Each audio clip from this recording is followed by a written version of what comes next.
So for the next thing I'm going to show you guys is Dr. Milgram receiving TMS treatment, but I also wanted to explain a little bit about what the TMS process looks like when you first get started. So one of the first things that we do is you'll talk to Dr. Pien, Dr. Milgram, and myself just a little bit about what you want out of TMS and what you want your treatment to look like and what you want it to target. From there, we'll go into the TMS room, we'll place a cap on your head, and we'll take a series of scalp measurements. So it's that way it's super, super precise, and we know exactly where the targets are in your specific brain, because everybody's brain is a little bit different. Now that leads us to the next question is how do we know that we're not overstimulating or understimulating the brain? I want to make sure that I'm not going to make you leave here with a headache or super fatigued, but I also want to make sure that the stimulation is also doing something. So one way that we test that is called the motor threshold, or the MT. So what we're doing in that test is we place the coil over your motor strip, which is what we also take scalp measurements for. From there, I'll put the coil over your head and I'll stimulate the brain and see exactly how much stimulation it takes to get a motor reaction from the motor strip. So most of the time we use your left and your right hand. So what that looks like after the coil is there is I'm going to make your hand twitch. From there, I'll continue to turn down the stimulation until I see very, very precise fine movements in your hand that are so small you might not even be able to see it. So you might just be able to see your pinky twitch a little bit or just a muscle kind of pop out in your hand. And that's how I know we're not overstimulating your brain and stimulating you at just the right amount. So everybody's MT is a little bit different.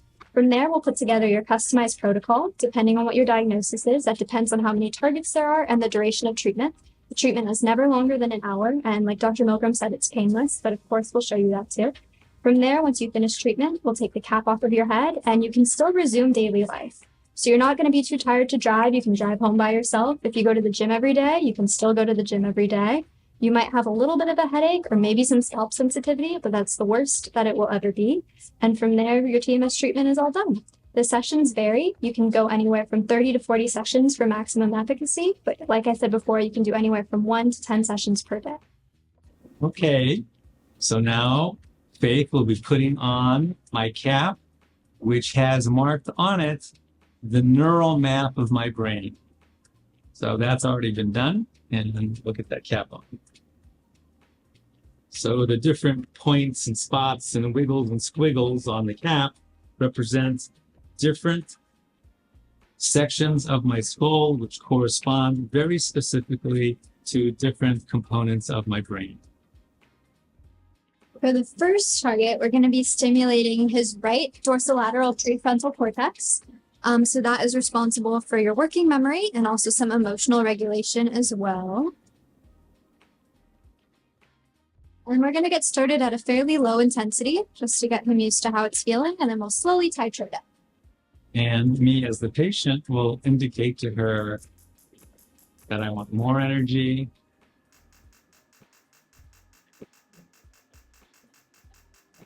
So for this next target, we're going to move to the back of his head. It's called the precuneus. So in research centers and even in research literature that you can find online now in established medical journals, the back of the head or the precuneus is being used a lot in memory loss protocols. So it's being used in protocols for frontal temporal dementia, Alzheimer's, mild cognitive impairment. And that's because the precuneus plays a very central role in memory recall. So we're going to get started back here.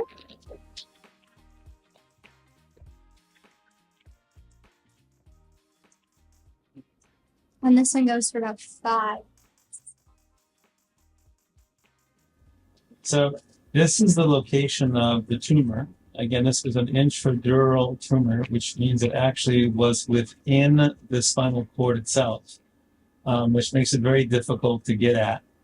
And you can see where the stars start and where they end way down here. So they covered 2 of the lumbar, L4 and L5, and then the lower, the top of the sacral spine vertebra. So it was L4, L5, and S1. It was a big bastard back here. I'll actually explain it. So I'm placing this right over the tumor site. I want it to be directly in the center, so just right here.